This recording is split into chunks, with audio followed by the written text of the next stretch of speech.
that changes everything, and it changes your purpose. I guess if you still think that the primary gospel is to go to church, I think we've missed a huge story. The church was actually the people that went on mission.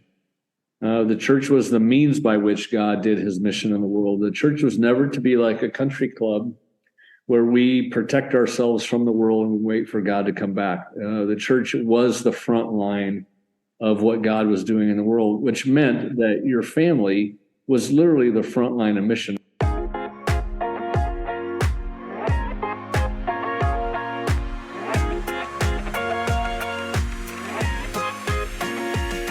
Welcome back to the Living Sent podcast. I'm your host, Justin Wester. If this is your first time tuning in, I wanted to tell you a little bit about the podcast.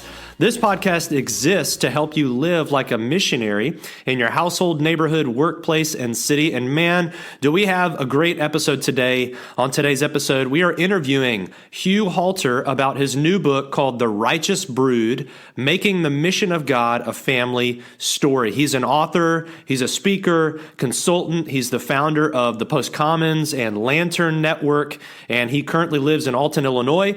And I know this interview will challenge you on what it means to live out the mission of God. As always, I like to remind listeners that today's show notes are available for free at my website. Just head over to justinwester.com, navigate to the podcast page, scroll down, and you can download the entire transcript of this interview right from there, as well as any other show notes from past episodes that you may be interested in. So I hope you make use of that today. Our episode's a little longer than normal, so we're going to get right to it. Here's my interview with Hugh Halter on The Righteous Brood.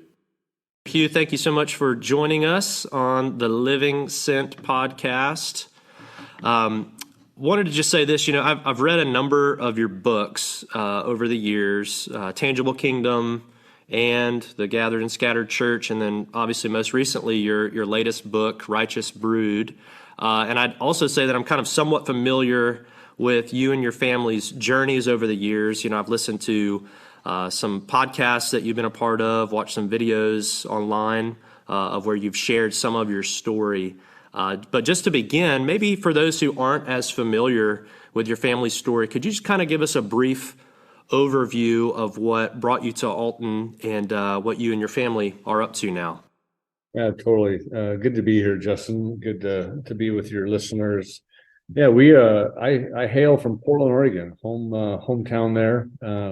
Planted our first church there back in the kind of mid 90s, early 90s, somewhere in there. Pretty inner city context, and what was unique was that it was really based out of our house. Our son Ryan had really severe epilepsy and was having about 10 to 20 grand mal seizures every day, and so we literally couldn't leave the house together as a family. It was one of those kind of, I guess, times in my life where I was questioning what the Lord was doing, but he was teaching us how to live as a missionary. And so we just started opening up our front door, and then we took that story over to Denver. So most people kind of picked up our story through a book called The Tangible Kingdom that you mentioned. And that was really the story of an intentional network of neighborhood communities where we were teaching everybody to open up their houses. And Ryan was late teens, still struggling a lot. And I was a house painter, but, got to several hundred people and communities all over the Denver Metroplex. And so we started to share sort of missionary sort of skills, if you will, in the books that we were writing. And everything was from my perspective growing up in Portland. I never really met a Christian. I know it's different in the South. But I think at some point in the future, it's going to feel like Portland with the stats that are going the way they're going. So the assumption that you're always going to be surrounded by Christians, I think we're starting to realize that's unraveling right now. But I grew up in that context, so I never expected to meet a Christian. But we just saw a lot of people, adults, that came to faith in our home, and we just started to realize there were some, I guess, things that we were doing that were like a secret sauce. I didn't see it like that at the beginning, but so we started to eventually write a lot of that stuff down. And then we moved to Alton here after about a 15-year story in Denver. And that was what was unique. I started writing The Righteous Brood 7, 8, maybe 9 years ago. I released an ebook for a large church planting conference where I just gave like 3 to 4 chapters of it. And then when we moved here, I just remember walking down the road one day and I thought, holy cow, my adult children came with us to this town on a intentional mission. Like we all had a big talk together and we said, yeah, let's go do this one together. And my 2 daughters have become amazing missionaries here. And so I thought, wow, I think I want to tell the story, really kind of a full circle story of what it means to do the mission of God as a family. And that doesn't necessarily mean nuclear family that we'll talk about, but yeah, so that's kind of our journey here. We're 7 years into the story in Alton, where we're building out essentially a kingdom ecosystem is what we call it. Essentially, it's a church plant, but it's really through business and enterprise in a fairly impoverished city. And our daughters are right in the middle of that. We've got a community of about 50, 60 people, very intentionally trying to create business and do anything that would help bring the town up. But that's also the way that we connect with, people around us. So that's kind of the story. And then Righteous Brood just came out a few weeks ago. So this last year, I've just been trying to put down all the nuances of, and especially related to the questions I've gotten all these years, when I go teach on missionality, probably the most asked, there's 2 that are always asked. One, how did you do money? Like, how do you sustain life? But I think maybe the most asked is, what do you do with kids? Like what? Like if you're not dropping your kids off at the local church every Sunday morning and your house is full of crazy people that don't believe what you believe and smoke different things. And, like, how do you do that as a parent? What's really the purpose of parenting in this missionary context that we're in? So that was really the backdrop of why we wrote The Righteous Brood, trying to help parents get past, the normal consumerism and individuals, materialism, or just the idea of just, like that our main job is to protect our kids. That's almost not even in the Bible. It's a normal, instinct of any parent. But, when you look at why are we here, what are we doing with our kids, ultimately we have to ask some larger questions about what's the purpose of our time with our kids. Yeah, so I thought this book was really unique. I mean, and you've mentioned it before, but you're really focused on raising kingdom-minded kids. The subtitle's Making the Mission of God a Family Story. So maybe for a family that's never considered that before, maybe they're just focused on getting their kids to church, hoping that their kids would follow Jesus, after they graduate high school and into college. How is The Righteous Brood going to challenge them? Because I do think it really is going to challenge them, but I'd love to hear you speak on that. I think the challenge is to teach, and we did this in the book. We took a little time, we taught about the kingdom. And that's why we wrote that original book, The Tangible Kingdom, because I was a pastor for 10 years before somebody actually taught me about the kingdom of heaven as the main message of Jesus. So growing up, the gospel was like a mental assertion or an agreement that Jesus had done something for us on the cross 2,000 years ago. But when Jesus taught about, so we'd say like, well, the gospel is that story of what Jesus did on the cross. If you were to ask Jesus what the gospel is, he would say, oh, it's the good news of the kingdom of heaven. And so it's almost like a completely different gospel. That, Dallas Willard, a theologian, said what Jesus did on the cross was not primary. It was like a prerequisite. Like what Jesus did on the cross was to set in motion that God would begin to remake the world. Before sin entered in, there was no loneliness, there was no poverty, there was no anger, rage. You just name all of the ills of society, and that happened after sin entered in. So when Jesus took all that on the cross, he now was saying the kingdom is now, the original design of the world is now at hand. And so he even taught us to pray this way: Our Father who art in heaven, hallowed be thy name, thy kingdom come, thy will be done on earth as it is in heaven. So, when I grew up, heaven was where you went after you died. And so when I started to learn that the gospel is about the kingdom now, that changes everything, and it changes your purpose. I guess if you still think that the primary gospel is to go to church, I think we've missed a huge story. The church was actually the people that went on mission.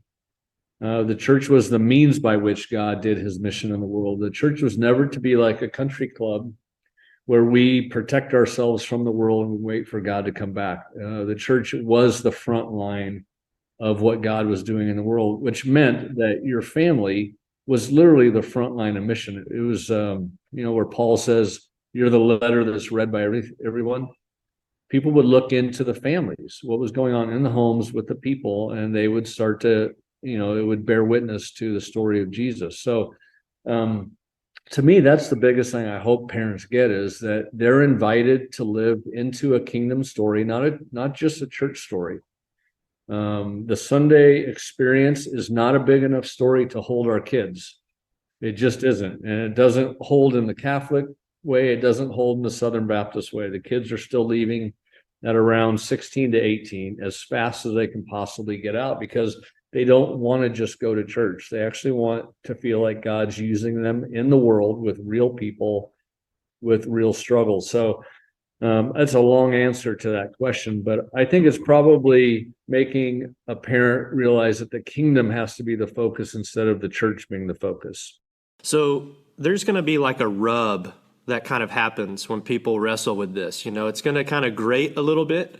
And you talk a little bit about this idea of I loved how you phrase it, the lure of Metroville. And so Metroville, I'm just going to explain it really quick for those that maybe haven't seen the movie The Incredibles. The main character, Bob, he used to be a superhero. He settles into this boring insurance job, essentially trades in the life of adventure for something really plain, kind of predictable, and super safe. And so you use that picture as kind of something that holds people back maybe from embracing what you're talking about.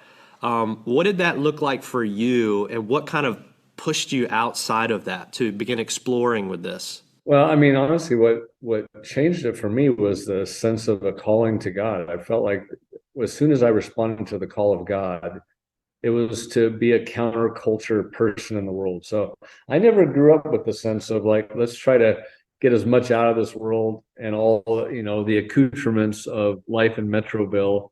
But we do talk about the three pesky little problems of Metroville, which are essentially individualism, materialism, and consumerism. Materialism is just wanting things that the world has, right? Individualism is wanting to control my own social world.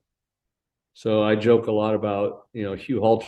I'm an introvert. I don't even like human beings. Like, I think people are crazy. So if I could just do Hugh Halter, I would just rather never have anybody over.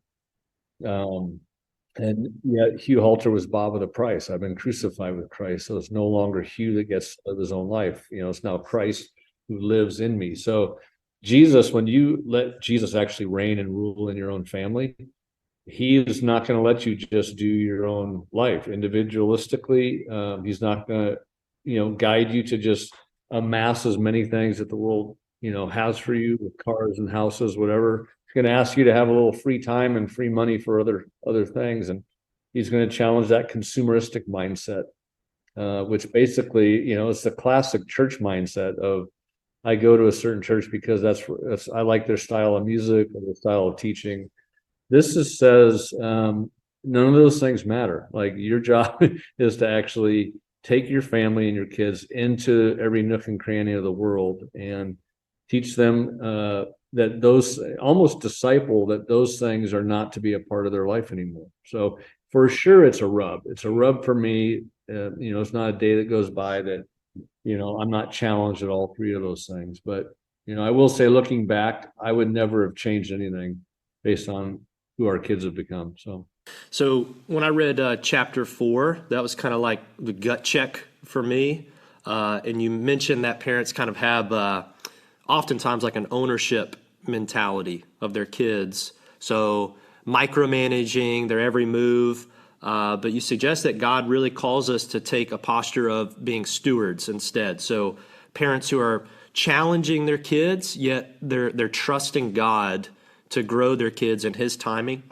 So let's say there's some parents and families listening right now that maybe struggle with that. They're like, yeah, I could see how I might be more of an owner right now. Like, how would you coach them out of that? Well, the word coach is a great analogy to bring up, because where you see the over control is generally at our kids' soccer game or ice hockey or whatever it is, when you see parents that are trying to manipulate a coach per se to let their kid play more, or they might move their kid to another team because they're losing all the time or something. So their kids are cranky at night. They just want to win at all costs. And yet here you have all these amazing opportunities to disciple the way of Jesus into your kids: humility, hard work, not complaining, respecting authority, you name it. So I feel like those are, it's almost like a mindset. You actually, in fact, we talk later in the book that one of the great pathways of a powerful family is suffering, that as you suffer, you grow. And so as you're raising kids, you don't want to protect them from screwing up. You don't want to try to like make sure they never screw up, right? You actually need to, at some point, let them screw up and let them learn. It's just kind of it's almost like, you're not taking your hands off your kids, but you don't constantly have your hand pulling them to wherever you think they need to go. At some point, you have to let go and let them grow. And so we use the story of Abraham, Isaac, or Abraham sacrificing Isaac, that idea, I'm going to give my kid back to the Lord. They're not mine anymore. So if the Lord asks me to give them up, then I'm willing to give them back. So there's some good questions in there about that, I think, help parents see if they've actually truly given their kids back to the Lord. It reminded me honestly of this story. Are you familiar with the book, The Insanity of God? So Nick Ripken wrote the book, and he tells a story. One of his children actually died on the mission field, and I remember listening to him speak. I was in Orlando, and he was just being really open with the crowd there. And he said, when his son died, he just remembers like basically screaming his head off at God and saying something like, you can do whatever the heck you want with me, he said, but you keep your hands off my kids. And man, he was just wrestling with that. But he talks a lot about what you mentioned in that chapter about kind of becoming less owner, more steward, and handing his kids over to God. And that will generally not preach, right? Like that's not, we want to do that on Sunday. But if you want to boil it right down, like the Bible, as it was written and the time it was written to moms and dads that were watching everybody get taken out, right? So it was part and parcel. That's why there's scripture in there that said, hey, don't worry about those that will take your body from you, right?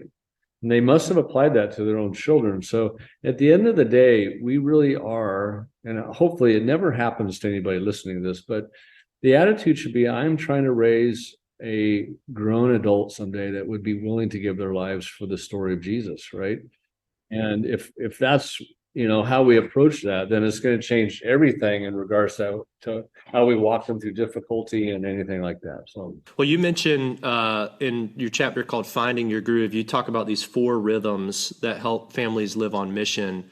I wonder if you could just describe some of those for us and maybe how that looks in the Halter household. Yeah, we were just trying to go, okay, what have we done? Because we didn't really feel like we were doing anything special for sure. And oftentimes we thought we were failing, not dropping our kids off the local, age-related ministry or whatever. But we asked our kids, hey, what did mom and dad do that you think actually imparted to you a desire for the Jesus story and the life? And they always talked about the open table, that our table was open. They could invite friends over anytime, and they saw us constantly having people over for meals. So to us, that's why in the line of books that we're doing is called Life as Mission series. So the first one was the happy hour book, where we realized Christians have grown up with this idea that we're not supposed to have the crazy people at our tables.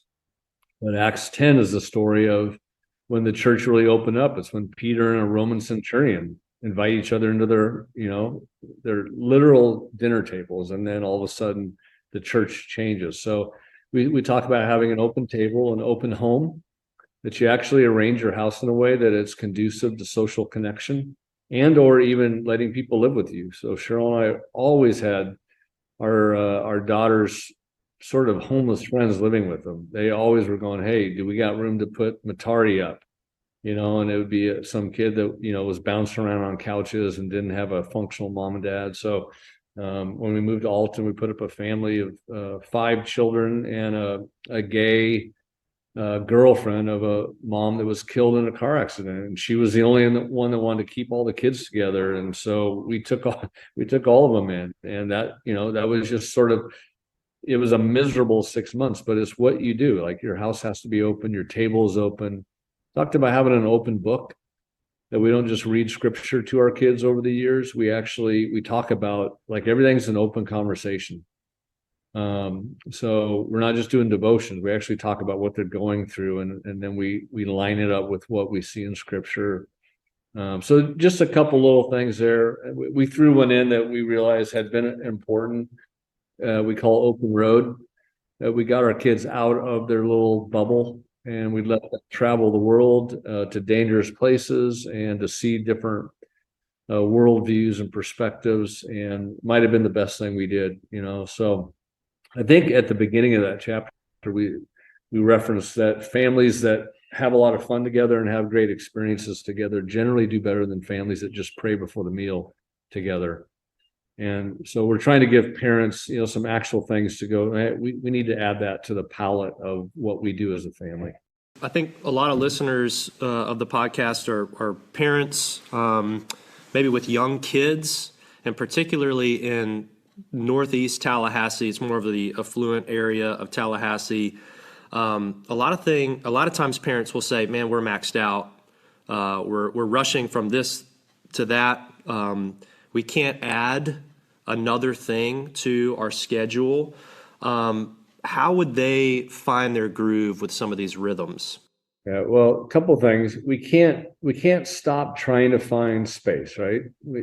At the very essence of what it means to be a disciple as a parent, you can't really grow with the Lord unless you're available. That's just bottom line. So we all have to keep pushing the availability issues and, like, what are we sticking our time with? But I do know from experience, my 2 daughters played very high level ice hockey all the way from 7 years of age all the way up through high school. And so we were 30 hours a week in the ice rink and traveling around North America while our son was still having seizures like crazy. So, but instead of viewing that 30 hours as like being hockey parents, we saw that as the mission field.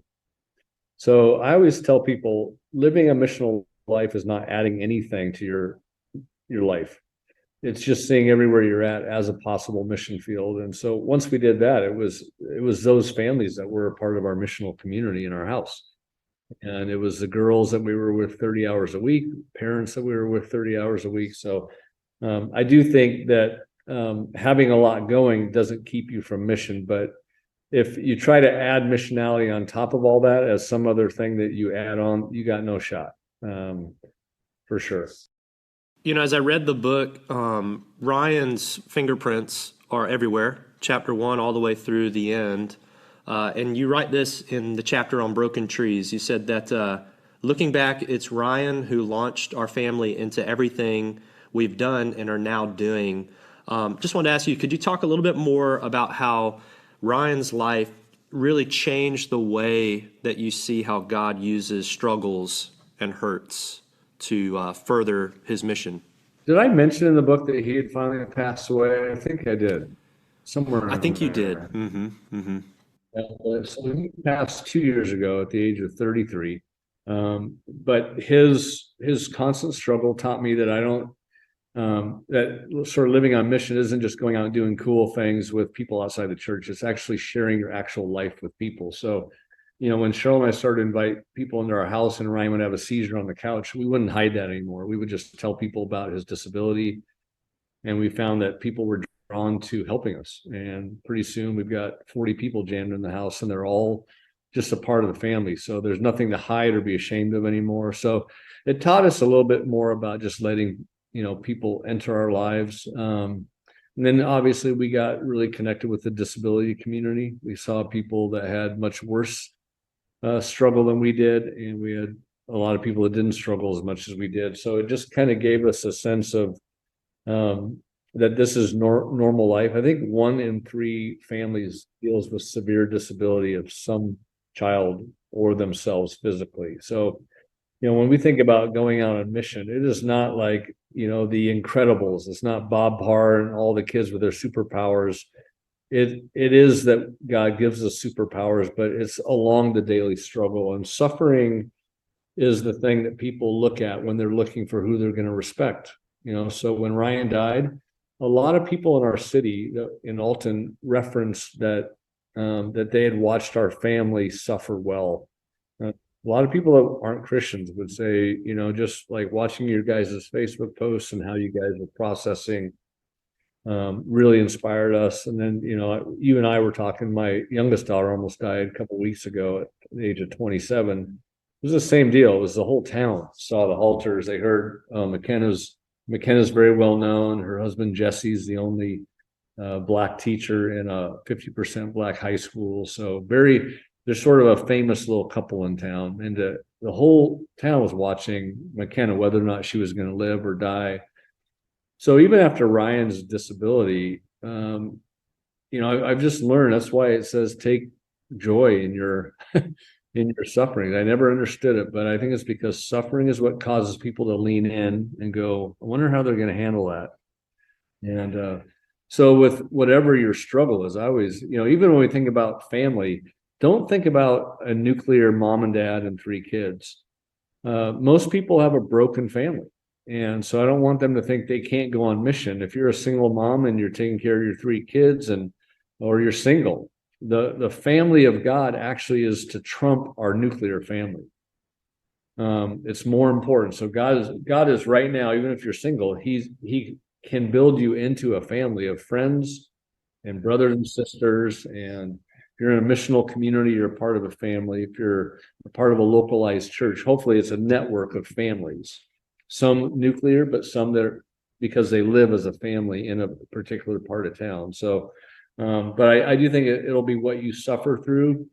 And if you're not specifically having to suffer because of something that's inherent in your family, the way of Jesus causes or asks us to go and find suffering and then jump into that. So if you're a Christian, you should always be suffering, carrying some weight for somebody or yourself. And I think that's the secret sauce of how God builds his church.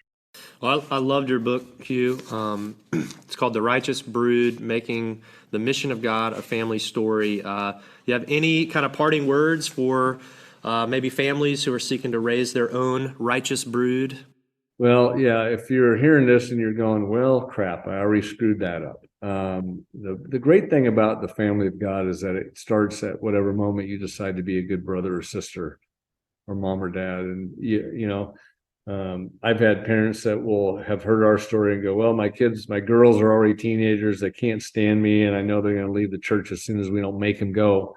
And I'll just coach them, like walk upstairs and sit on their bed and ask their forgiveness for being kind of a dweeb and go, hey, I know that that we're Christians, but I don't know if we've done that good a job showing you the mission of Jesus. And I'm sorry. We're trying to re-up and kind of restart our own walk with God. So sorry if we gave you a bad look, but pray for us. We're trying to make it much more real.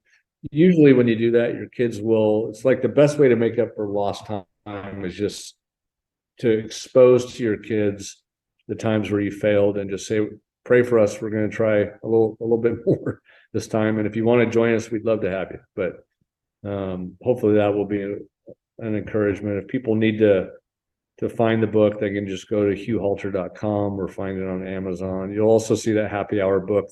They can sort of be tools that you use with maybe a smaller community of people, do a read together and maybe think about things that you could do together. If anybody wanted to come check out what you're doing there in Alton, where would they go?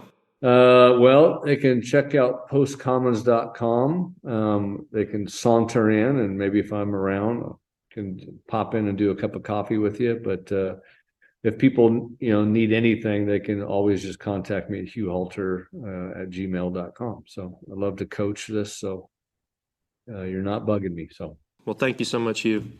Yes, sir. Justin, great to meet you, and blessings on Tallahassee. Well, that was great. I know there was a lot in there, but I pray that Hugh's story challenges you as much as it does me. If you ever have any questions about any of the content on this podcast, feel free to reach out to me at my website. Head over to justinwester.com. You can navigate to the Connect tab there. Shoot me a question, shoot me a thought, a request. I'd be happy to get back with you this week. I'm praying for you this week as you live sent. Remember, you don't have to live sent. You get to. We'll see you next time.